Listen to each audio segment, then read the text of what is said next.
Bluff City Media presents the Two Buck Sports Show. Stepping up to the microphone are your hosts, Drew Gann and Rusty Witten. Now, let's get to the show. What's up, everybody? Welcome back to another jam-packed edition of the Two Buck Sports Show. I am your co-host, Rusty Buckets, coming to you here, trying to be positive, trying to be upbeat, but guys, it's a struggle right now to not be a little bit in the dumps on this rainy Thursday that we're recording. But you know what? I'm here. My best buddy, Drew Gann. What's up, brother? Welcome to the podcast, sir. What's up, Buckets? You know, we have day jobs, but despite like the Grizzlies or the sports or our teams or how they fare, it's just nice to get away from the day jobs at lunchtime on a Thursday and just talk about sports. And so we live pretty cushy lives. It's a nice little fun creative outlet that we get to do once a week. And so despite the Grizzlies 2-game losing streak that we're in the midst of right now, we're having pretty good days. I am. Yeah, I mean, it's not bad. You know, life's pretty good. We're recording, Drew, like Drew said, Thursday at lunch. Much needed rain here. Halloween day. It's Halloween. You know, I got to dress up yesterday morning as the Hound from Game of Thrones, which was a ton of fun to do with Luke. And, you know, Speaking of hounds. Oh, yeah.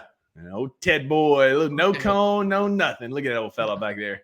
And I got Shelby on guard duty out front, barking at everything that even breathes by our house. So if you hear in the background, just know that's her saying hey to all you fine folks at home. But Uncle Buck, set up our first segment that we always do for the new folks here.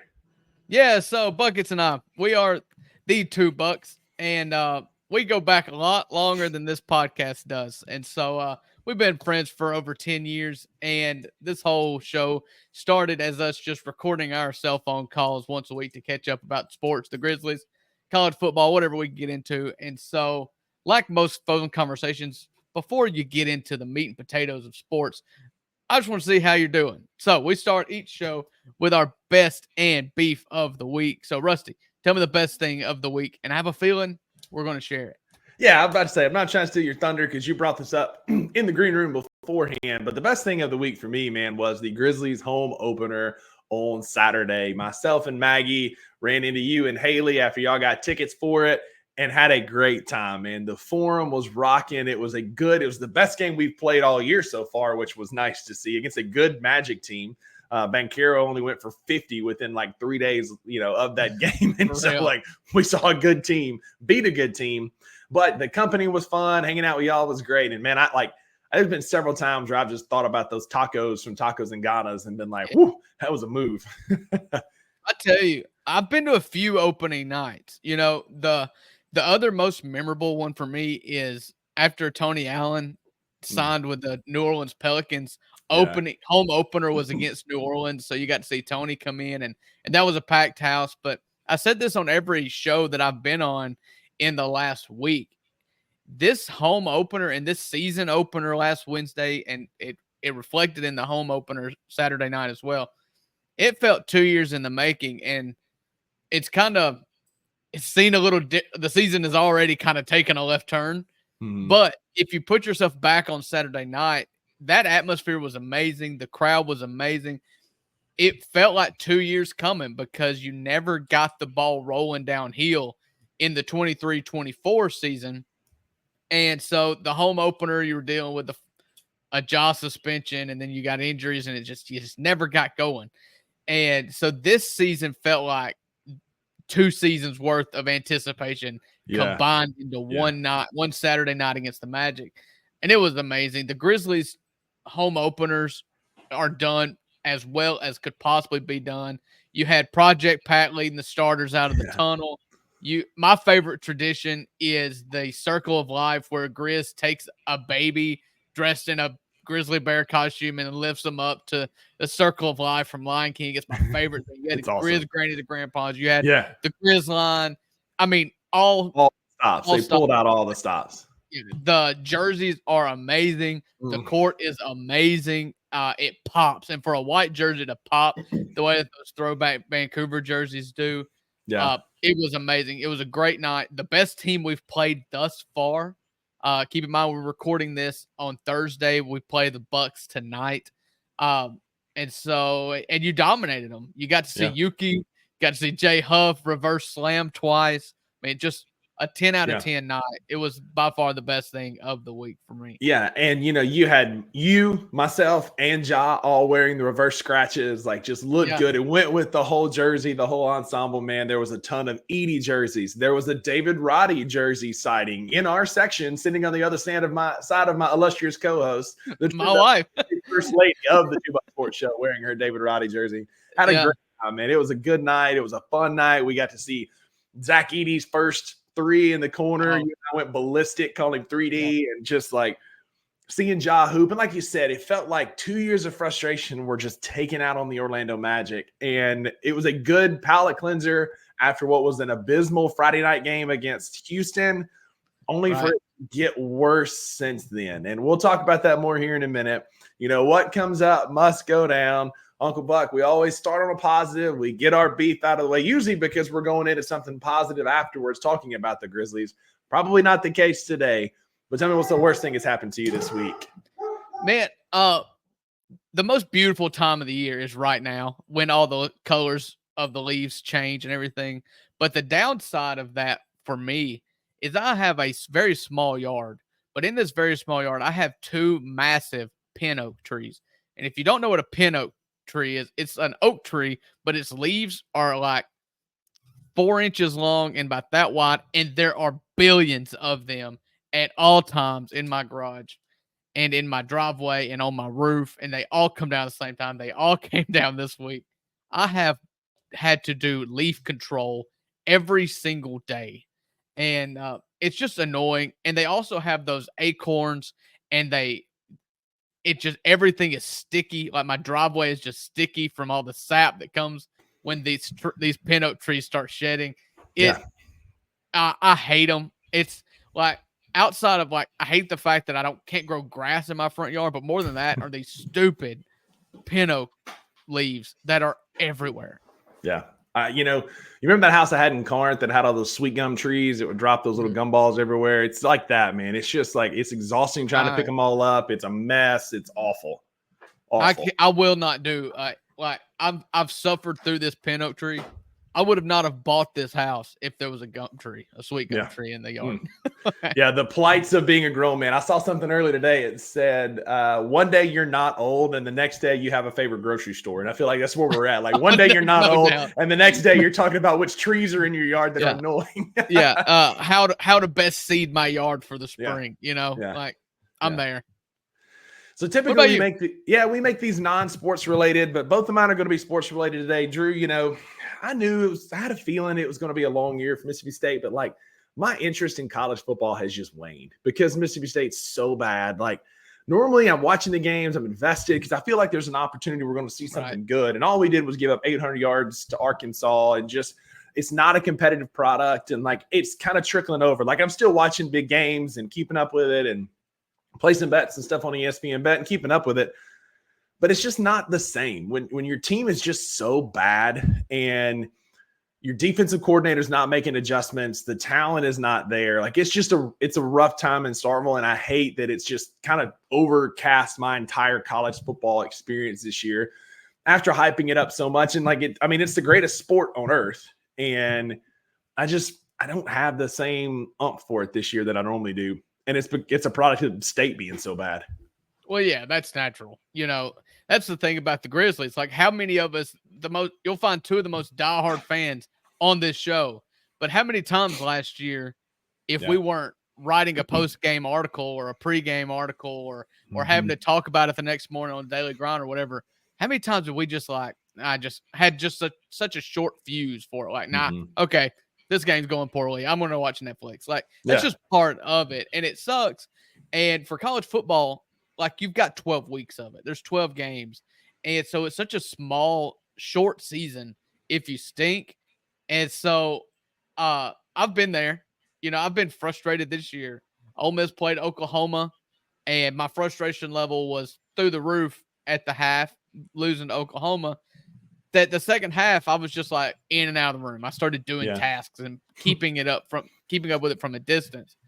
And so I get that. And for you, it's like 2 years in a row, your head coach dies and then you suck for 2 years. Like, I mean, good Lord. It don't get much worse than that. And like, it's down to the point like now where I'm watching Mississippi State games through Gamecast on ESPN. And then like I'll catch whatever highlights or lowlights. It's been more of those on Twitter and after the game. And so I'm just like, I need basketball season. I need the Grizzlies to pick it up. I don't give a rip about football right now. And like I said last week, like it's like basketball season's here. Football is officially dead to me because State's terrible. And then this week happened, and it's like, well, none of the teams that I like are playing very well. So let's just get into that then. So the Grizzlies, since we've talked last, let's see, we're 1-3 since we spoke last. We had lost to at Houston. We won the home opener against the Magic, and we are currently in the midst of a 2-game home losing streak to two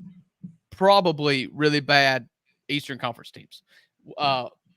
2 games against the first game against Chicago and the second game against Brooklyn, in which you had double-digit point leads that you gave away rather quickly. And so this is really going to be the crux of our conversation today is, what are we doing? Why are we doing it? Can we make a case for it? Who's to blame?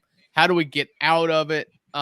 It's kind of seeped into players now, not just fans. The frustration in a post-game press conference yesterday between our superstars. So I'm going to cede the floor to you. We're going to do this a little differently. We're both going to kind of monologue just for a second, vent to each other and to all of our listeners, and then rebut. The other person will rebut, and we'll swap places and get into some more details and some segments at the end of the show. So, Rusty, the floor is yours. Take over. I hate being right sometimes, and it's a burden that I know you struggle because you've never really had that opportunity. But it's a burden to bear when you're right sometimes, and I'm not ready to fire. I'm not in the fire taking Taylor Jenkins category. I'm not there yet. But we're seeing the same problems in game 5 of a new season that we saw in season 5 and season 4 and season 3, where we struggle with in-game feel. That's my biggest beef with Taylor Jenkins. Like, I think he's very smart defensively. Obviously, he's an analytics guy. Like, he's very intelligent and he can figure things out. But the guy has no in-game feel. Like, we're at home feeling the momentum shift and the game getting out of hand. And he's got 2 of the best players in the world sitting to his left in Jaren and Ja last night. I mean, Marcus and Dez were hurt. They couldn't go back in. Dez especially. Marcus, has not been playing great basketball as of late. But last night, or Wednesday night in particular, the Nets had nothing for Jaren Jackson Jr. They were calling 4 out every time down the floor, and he was cooking, whether it was Dorian Finney-Smith or Cam Johnson or whoever they put on Jaren. They could have put – and they still weren't double teaming him. They were still leaving him in single coverage, and Jaren was getting whatever he wanted.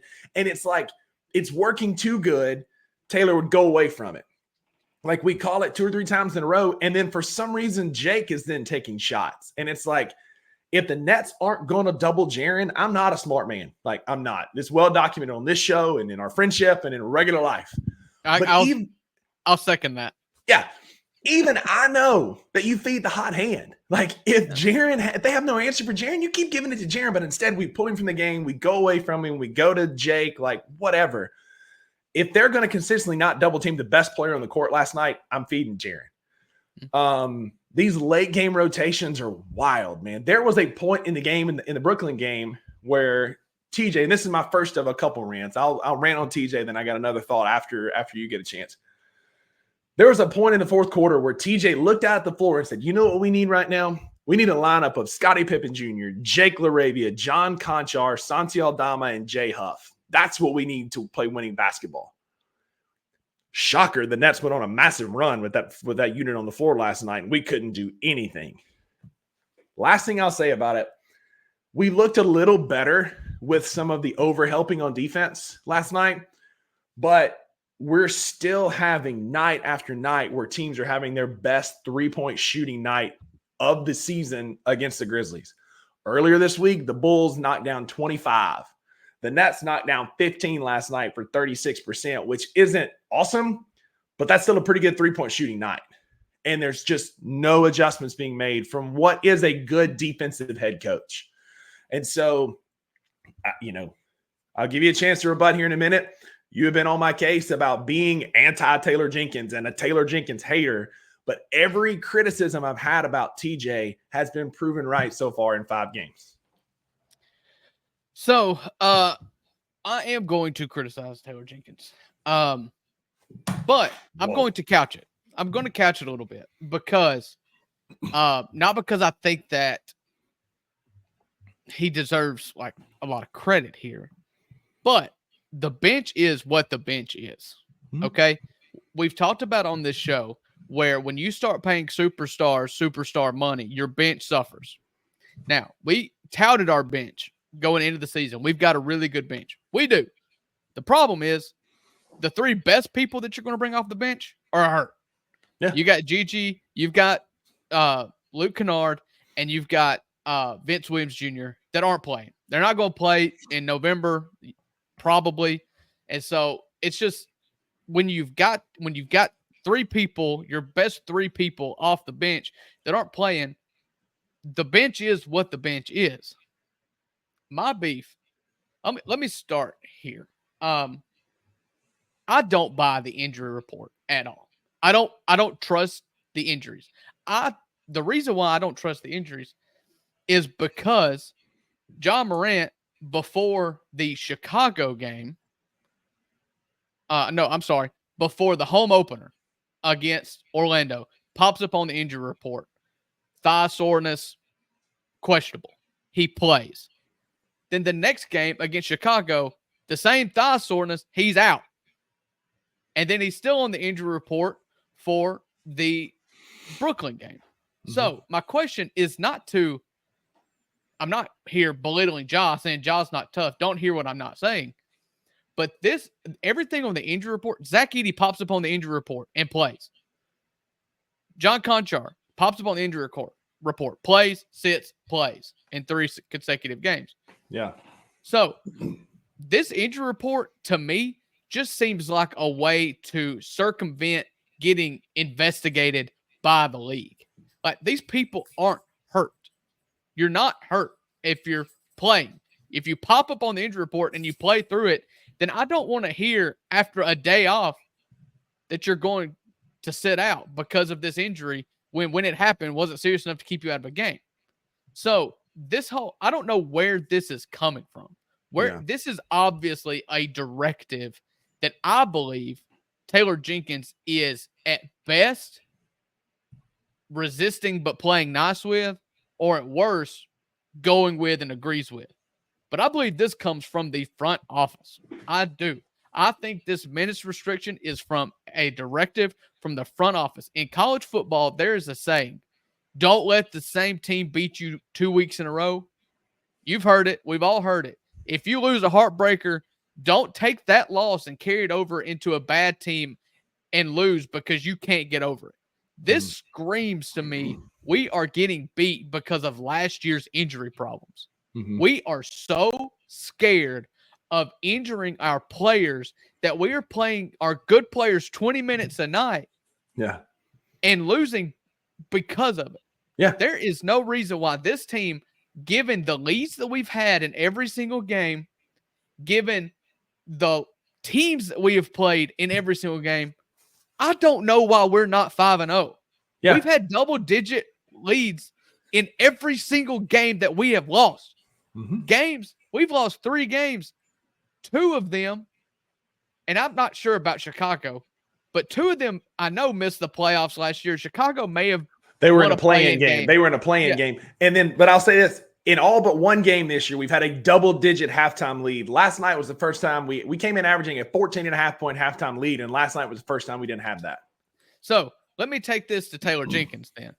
So the bench is what the bench is. And the minutes restrictions are what the minutes restrictions are. So you ran it about the lineup.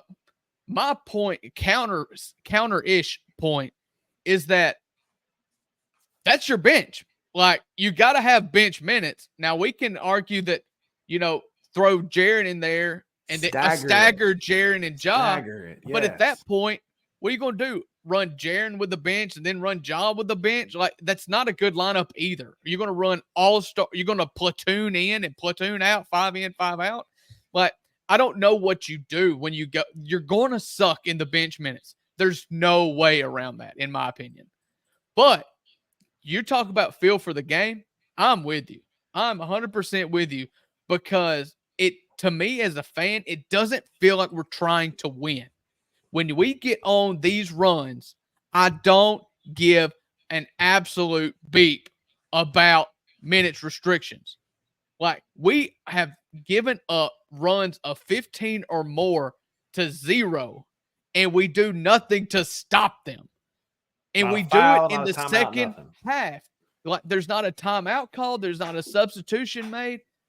And I believe it's all because the only thing they care about, it's like this is an extension of the preseason. Like, all they care about is not exceeding these minutes, these almighty minutes restrictions. Like, go and play basketball. This is, if you're running a marathon tomorrow, the day before, you're not running a 5K and saying, I'm prepared. No, you prepare to run a marathon. This is an 82-game season in which fans and me, I expect you, this number's come down. I should expect you to play 82 if you're healthy, but I expect you to play 70 games if you're healthy.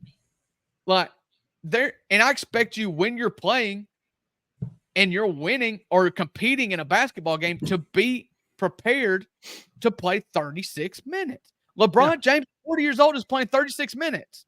Like, and let me just say it again, because I do not want to see it clipped and be taken out of context. I do not blame the players. The players are frustrated that they're not playing more. And so Taylor Jenkins' biggest asset as a coach, and I've said this on record, and it's the reason why I believe in him, because I believe that the most important thing you can have as a coach is a good relationship with your star players. You cannot be a successful team and not have unity between your star players and your coach. And he has been incredible with that for 5 years. But last night, you're seeing chinks in this relationship. You're seeing John Morant and Jaren Jackson Jr. You can go look, follow Anthony Sane on Twitter. He put the audio clips out there. Go listen to them. That's frustration. And it's not frustration at fans. It's frustration at lack of playing time. Yeah, think of 100%. John played 9 games last season. You're expecting him to show up with all these expectations, happy Ja, and then immediately like, oh, you're only playing 22 minutes a game and you're losing to Brooklyn, Houston, and Chicago while only playing 20 minutes a game.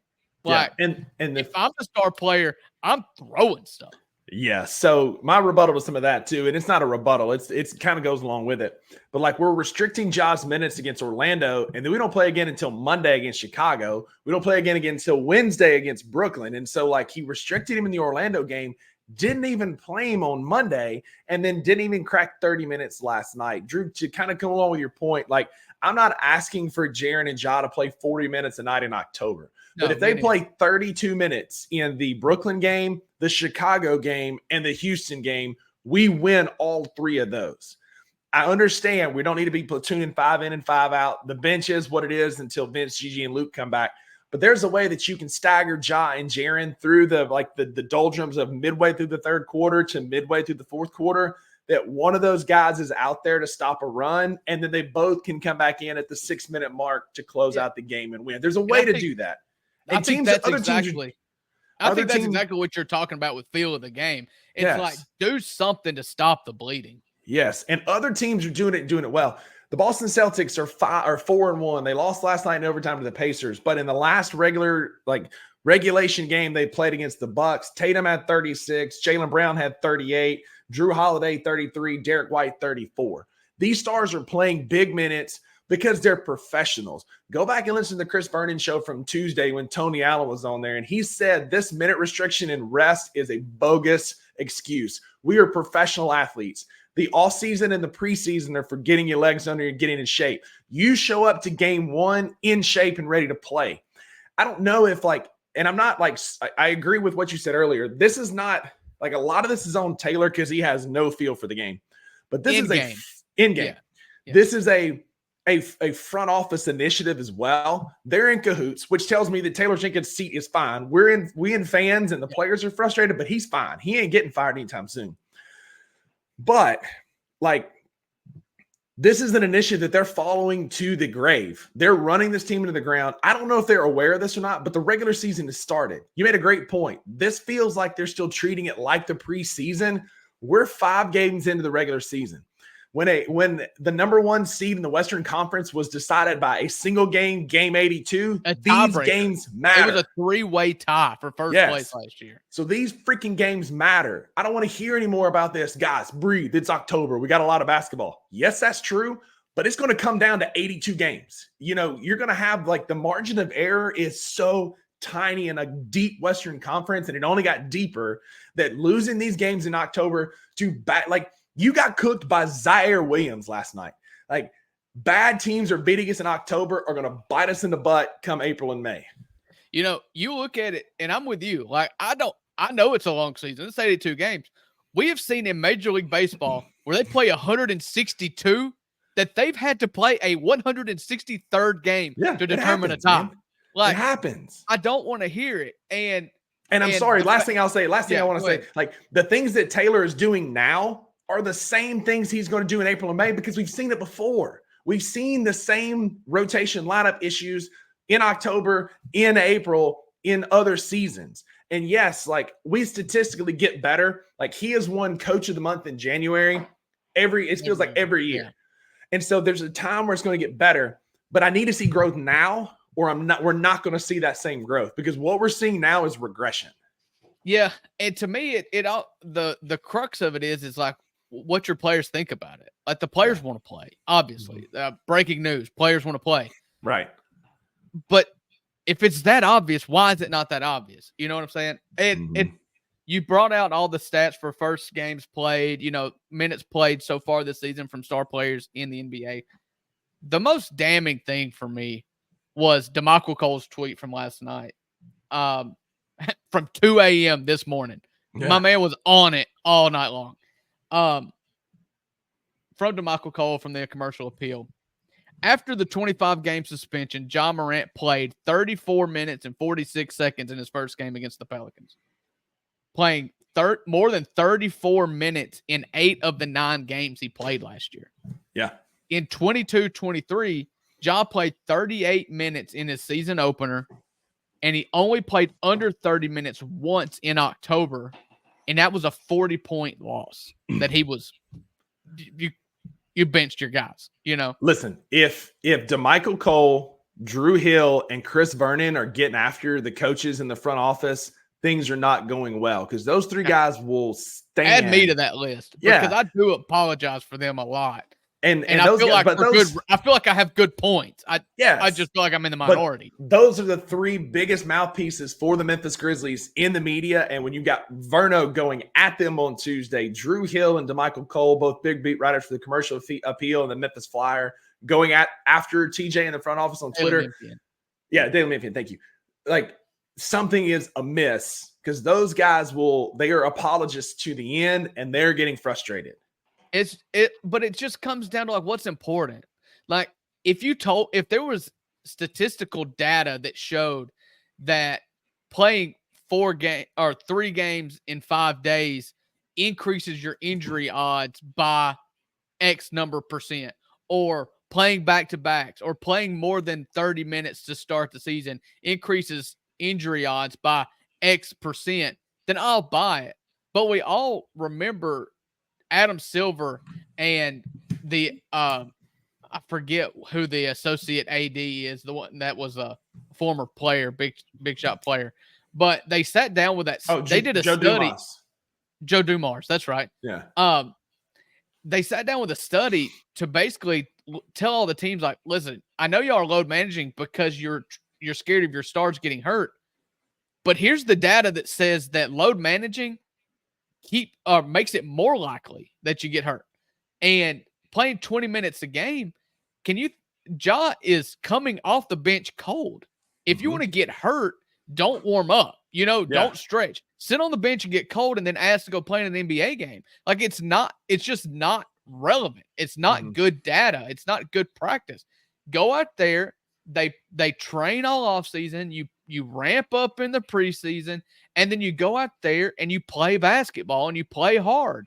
Because when you start taking it off or getting cold and taking breaks and taking 3 days off and then playing a back-to-back or whatever, that's when you get hurt. You need the consistent activity.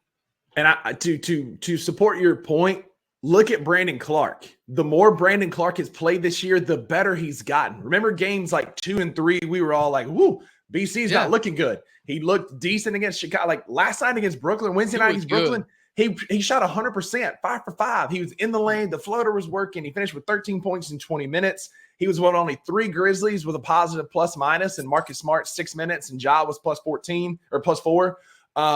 Like BC is a perfect testament to what you're talking about. The more BC has played this year, the more he's looked like vintage BC. That was a BC game last night where he got you big 13 points down the stretch, hitting 3 big free throws.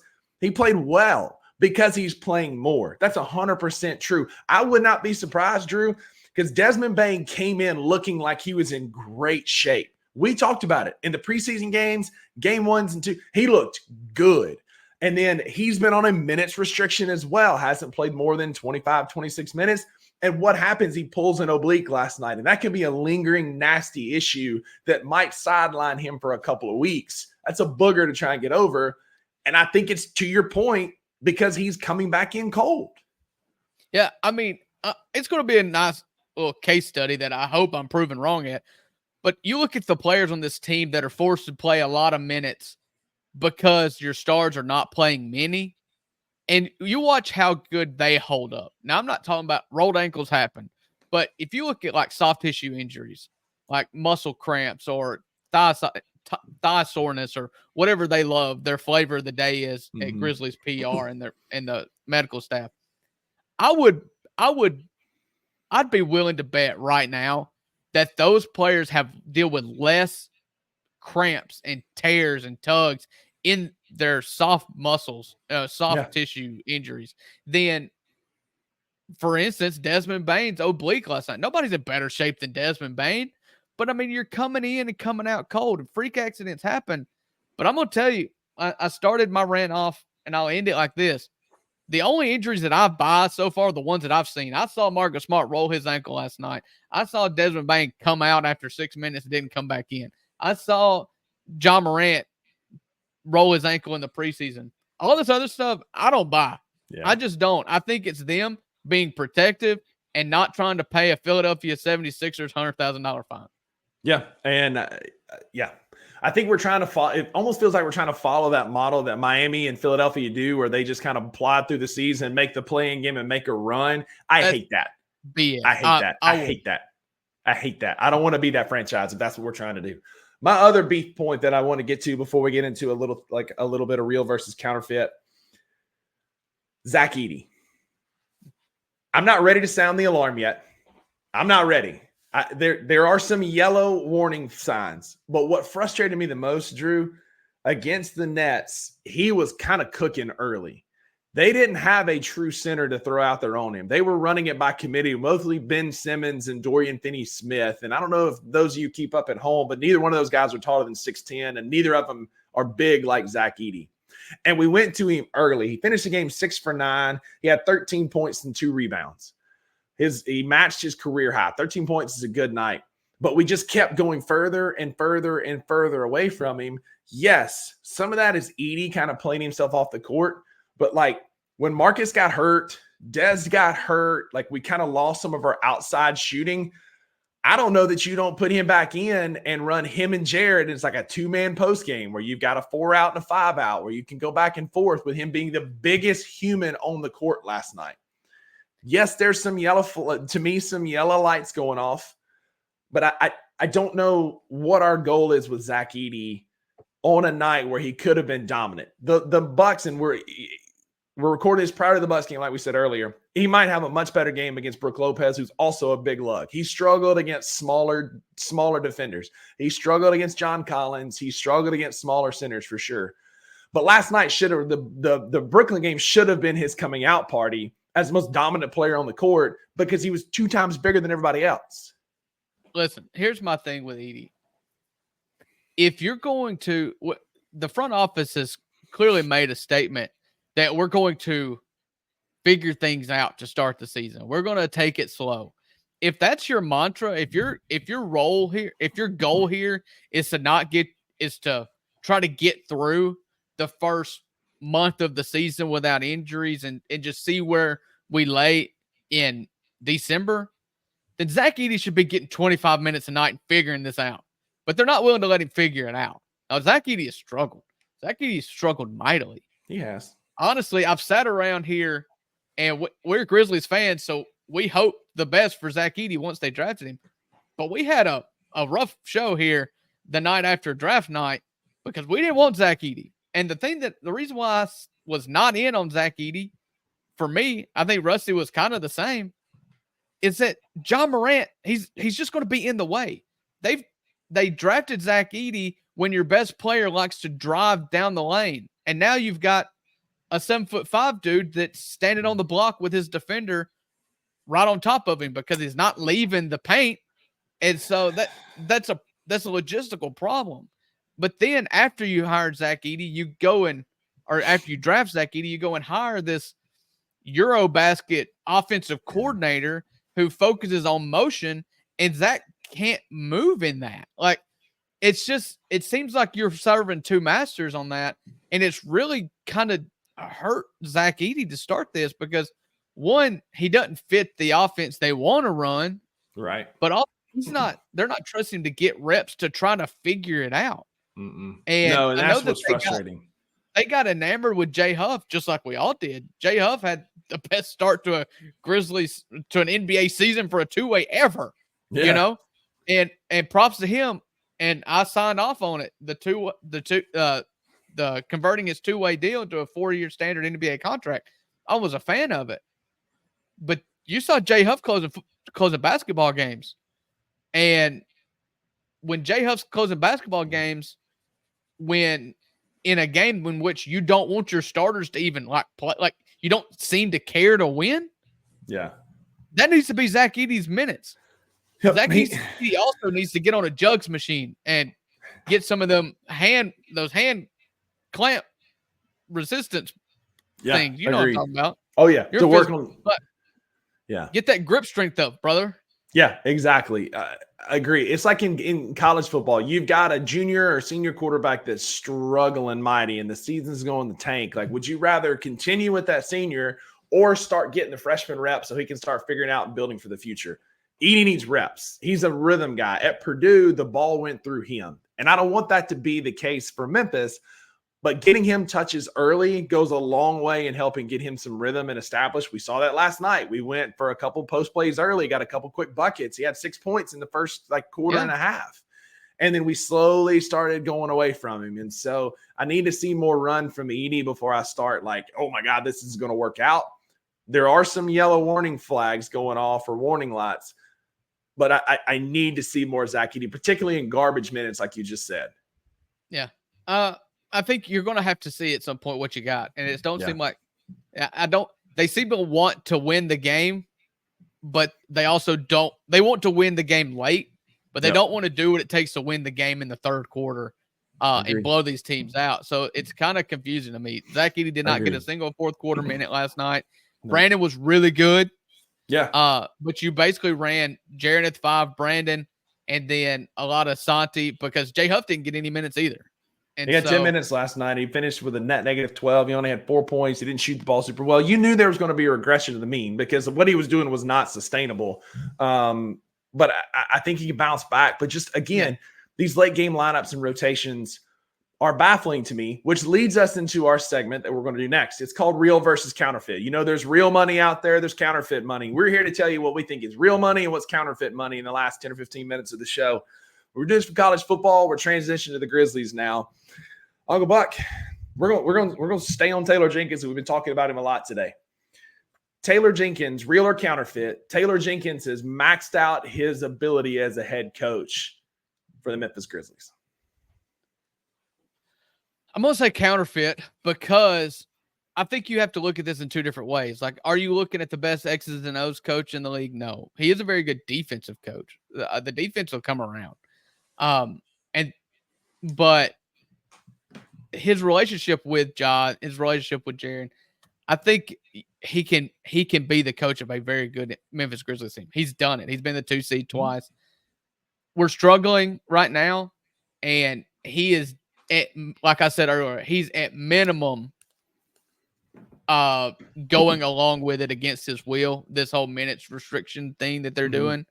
But this team is going to settle in when injuries pass. Of course, we said that all last season too, but once you get your bench back, the rotation kind of makes a lot more sense because you're playing good players on your bench. You're not playing your 10, Jalen Wells, Jake LaRavia, John Conchar are going to be getting DNPs when Luke and Gigi and Vince come back. And so I think that kind of solves itself. But this has not been his best week by any means. And I'm going to say real. I think what we're seeing is who Taylor Jenkins is. He's not going to change. I think like laying blame is probably like 55% TJ, 45% front office because they're pushing me. But see, I disagree with that because what coach out there isn't going to go try to win the game? Let me finish my point. Yeah. So 55% Taylor Jenkins, 45% front office, because the front office is pushing this initiative and Taylor Jenkins is either A, not fighting back, B, not figuring out how to make it work within the flow of the game. And that's where a good coach can come in handy. That's where a good coach can earn his money, is taking the initiative of the front office for minutes restrictions, which is BS anyway, and then figuring out a game plan and how to make it work within the flow of the game. But instead, we're getting bad lineups. We're getting guys sitting way too long to late in the fourth quarter. If you know you have to limit their minutes, Drew, I'd rather them not play as much in the first quarter and put them out there in the fourth when it matters. Like, you can adjust in the game, and that's why I'm saying real, because Taylor Jenkins has shown no ability to do that for multiple seasons now. This year, even more so. Yeah, I just football or basketball coaches and coaches that coach football and baseball, they care about nothing but winning. And so when these lineups go out there, I refuse to believe that he's just okay with losing. I feel like he is trying to be a good soldier. And because you look at you remember, I guess it was 2 years ago, the Houston Texans going into week 17 of the NFL season were tied with the Chicago Bears for the no, it wasn't Chicago. It was Carolina for the number 1 pick in the draft. And Lovie Smith was just like, he had a chance to go win a football game in the last week of the year. Mm-hmm. And by God, he went and won a football game by going for 2. And it's because you're not going to tell a coach to go out there and lose and him be okay with it. Like, I'm not saying that's what they're doing. Yeah. I don't think Taylor has the ability to go win. That's what I'm saying. I don't think he has the ability to make an in-game switch, that because he has not shown it to me yet, that he has the ability to recognize a run and make a change. Yeah, and don't give me the excuse of, the last thing I'll say before we move on. The other night after the Chicago game, he said, well, I had 2 guys at the scores table, but we couldn't get a stop to get them in. We had a foul to give. Yeah. Tell him to foul. I understand you don't want to use one of your 2 timeouts, but look at Scottie Pippen Jr. and say, grab him, foul. They fouled to get Yuki in the other night. So, clearly we know to do that, but Chicago's going on a run. You're going to let Marcus and Jaren stand at the scores table for 5 minutes. Just call a freaking foul, dude. Come on. And that's why he doesn't understand how to manage a game. All right, I digress. Next. The biggest player need for the Memphis Grizzlies is a wing player. We need help at wing. Even once everybody's fully healthy, we still need help at a wing position. Oh, yeah, I think that's always the goal. I think we need anybody needs a wing player. If you can go get a big wing that can shoot, there's a reason why they don't just change teams very often. I'm a little concerned with the 2-guard situation with Marcus and Marcus paired with Scottie Pippen Jr. Scotty's been good, but he's also been really bad. If you look at how he impacts the game, the stats look okay, but he's high turnover player and he's wildly in the negatives every game for plus minus. I believe he was minus 17 on 19 Wednesday for the Brooklyn night. game. Minus 19. 19. He had 3 turnovers, 4 assists. Not a great ratio. And if you go look at the Chicago game, it's the same. I think it's like a minus 17. And so a lot of that comes in. Everybody's plus minus comes up if you figure out the rotations and you're playing with better players. I mean, obviously, but always go get a wing if you have a chance to go get a wing. Yeah. Well, speaking of, it was released at 10:02 a.m. Central Time on October 31st, Halloween, that Giannis Antetokounmpo could force his way out of Milwaukee per CBS Sports. There's a rising sense of confidence that if things go badly in Milwaukee, that Giannis could be available for trade, would force his way out of Milwaukee within the next year. For me, you've got Marcus, you've got Luke, you've got BC Huff, some combination there that if I'm Memphis, I think this is real. I think we've got some good guard play when healthy. We've got good post play when healthy. I think if I'm Memphis, in order, I'm calling Milwaukee. I make them tell you no. Like, they're going to, but make them tell you no. You're going to send Brooklyn, like 6 first-round picks and all your young dudes. Like, you make them tell you no. Back salaries. Then you call the Nets for Cam Johnson, DFS, or Dennis Schroeder, some combination there. And I think that's where you start. I think in order you call those 2 teams. There's some other teams we can call that you can try and find another wing, but I think we do still, even with Gigi back, Vince will come back and help that 2-guard sure up a little bit more because he can play that 2-guard position. I still think we need a little help at the wing. I'm not panicking yet as far as Ross as like, oh, we got to make a trade. Like, I still think help's on the way. Again, I'm treating this 24-25 season as if the 23-24 season didn't happen because that is an outlier and you're going to get poisoned if you're scarred by that. And which is the reason why I think we are currently being scarred by that. So right now I'm good. I'm good right now. Yeah, I'm not itching to make a trade, but I do think we need help. If you get to go get Giannis, go get Giannis. Go get Giannis. Yeah, like whatever, man. You go get Giannis, you win now. All right, so 2 player-related ones, and then we're done. We've already touched on Zach Edey, but Marcus Smart is washed up, real or counterfeit? Marcus Smart is out of shape. He came in out of shape. He's balling like your fat uncle at the cookout. Yeah, and I did not say that. That was Rusty. If you're listening to this on podcast, that was Rusty Witten. Yeah, I'll stand by that. He's Marcus Smart used to play on concrete and saw kids get stabbed over basketball games. I ain't saying that about Marcus Smart. Marcus been eating. That's all I'm saying. I'm saying Marcus got a dad bod, and I've been there, and I'm still there. Okay, but it's not going to get any better with a bum ankle, and he's going to be out multiple weeks. That was a pretty rough looking ankle injury, and nobody ever beats their timeline with the Grizzlies. No. So it's going to be a rough season. I think that's counterfeit. I won't say that he's washed, but he's definitely got room for improvement because he's made winning basketball plays. He's gotten steals and rebounds, and he's found Zach Edey when he needed to. So he has played winning minutes. Yes.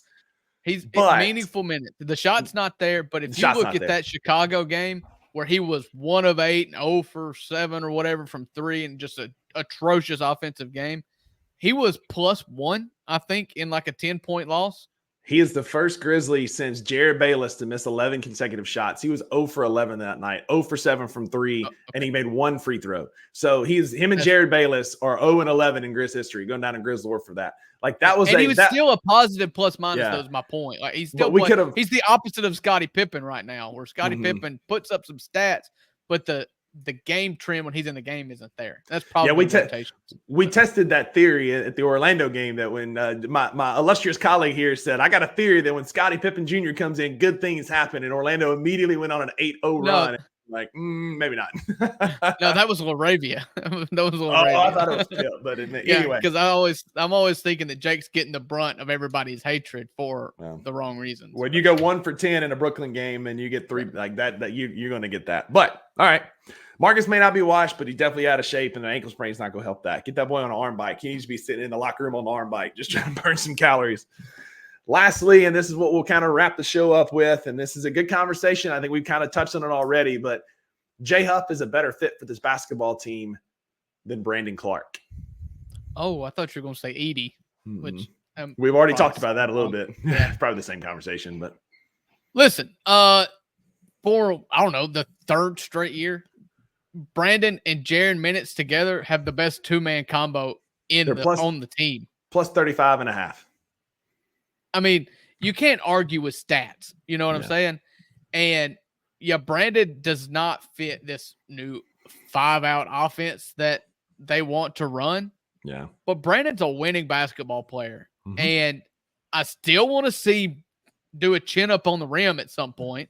Like, I'm not going to be totally optimistic until I see that. Yeah. But last night he was 5 for 5. He had good minutes. He had rebounds. He just makes a lot of sense on this team. If you're asking who the best fit for this theoretical offense that they may or may not have already scrapped already, it's going to be Huff because he can shoot. Brandon, despite his best effort and everybody's spin going into every season, he can't shoot. No, he can't. Brandon needs to play with both feet in the lane. Brandon needs to stop being out on three-point line. Thankfully, he's there. He did not attempt a three-pointer against Brooklyn. He went 5 for 5 in the paint. I still think this one, I'm going to cop out and say this one's still TBD. I think that J Huff does some good things. And you don't even have an answer. I think J Huff does some good things, but feet to the fire, I'm going to say Counterfeit. I like BC. He's like I said earlier, the more BC plays, the better he's getting. That ankle's loosening up. He's getting his bounce back. Yeah, we hadn't seen a chin up on the rim. J Huff about hurt himself with that dunk against Brooklyn where he had a lot of momentum and about carried him down on his face. Sure did. But BC is getting better. And so jury's still out. But today, Halloween, I'm going to say that that's Counterfeit, that BC still fits his team better. Yeah, and just real quick about the offense, you got me rolling. When Ja's in the game, the offense should be Ja. And when Jaren's in the game, the offense should be Jaren. If they're both in the game, 50-50. You know, like, I know this motion offense is great and whatnot, and it's supposed to be able to open up, everybody eats kind of thing. But I don't want everybody to eat. I want Ja, Jaren, and Desmond to eat first. Like, this is not communism here. This is a supply and demand. I don't know what I'm trying to say here. Like, you feed your warriors first, you know. I mean, and that's then, it. Like, you take care of the top dogs. You've got two alphas, two guys that can control a basketball game, two guys that when they're on the court are the best players on said court. The offense should run through them, not Jake LaRavia, not Santi Aldama, not Jay Huff, not Zach Edey, Jaren Jackson Jr., Demetrius Jamel, Morant. The offense runs through those two guys, period. I agree 100%. Add Des. Well, when Des is healthy. Yeah. And so that's a 33% split. if all else fails, do your motion thing and try to get a good look from somebody else.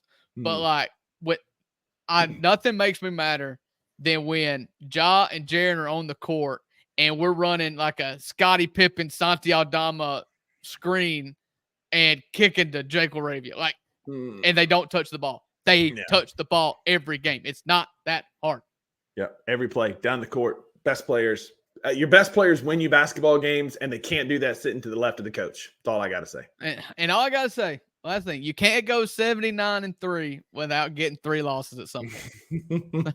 Well, with that, there are no refunds for what you hear on the $2 Sports Show. That's right. Because with the $2, you always get what you pay for. Have a good weekend. Go Grizz. We commiserated for a little bit, but we on to come up. We're on to bounce back. I want you to put the word that we back up. Grizz in 5. Whatever it is, Grizz in 5. Thank you for listening to the $2 Sports Show. If you enjoyed this episode, leave a rating and a review wherever you download your podcasts. Also, like and subscribe to Bluff City Media's YouTube page. For comprehensive coverage of all things Memphis sports, head over to www.bluffcitymedia.co and find out how you can become an insider. We will see you back here next time.